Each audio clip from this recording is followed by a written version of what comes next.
আফরান নিশো? আচ্ছা, নিশোর সাথে অনেক কাজ হয় নাই, কিন্তু কিছু কাজ হয়েছে। ও মানে এখন তো নিশো মানে কি কাজ করছে বা কোথায় চলে গেছে সেটা তো সবাই দেখছে। সবাই জানে। কিন্তু ও যেমন নিশোকে যখন আমি নিশোর সাথে প্রথম কাজ করেছি, তখন নিশো মানে আমার মনে আছে যে আমরা আউটডোরে একটা কাজ করতাম।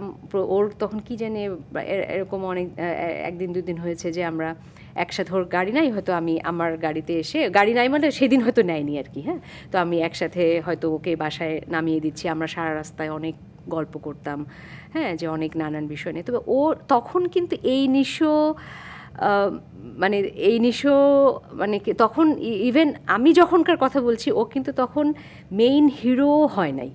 মানে আমি কিন্তু পরবর্তীতে আবার আমি ওর সাথে কাজ করেছি মানে ইয়ে হিসেবে, কিন্তু আমি সেই সময় থেকে ওকে আমি দেখেছি। তো তখন থেকে আমি দেখেছি যে অভিনয়টা সব সময় খুব মানে ইয়ে। আর ওর যে জিনিসটা আমার সব থেকে ভালো লাগে যে ও কখনো না, ও শুধুমাত্র হিরো যে একটা মানে ওই বিষয়টার মানে হিরো তো অবশ্যই, যেটা যে যাকে নিয়ে কেন্দ্র করে সেই তো হিরো, সেটা না। আমি বলছি যে শুধুমাত্র গ্ল্যামার নিয়ে ও ও ও ছোটে না, ও ও একটা চরিত্র হয়ে ওঠে।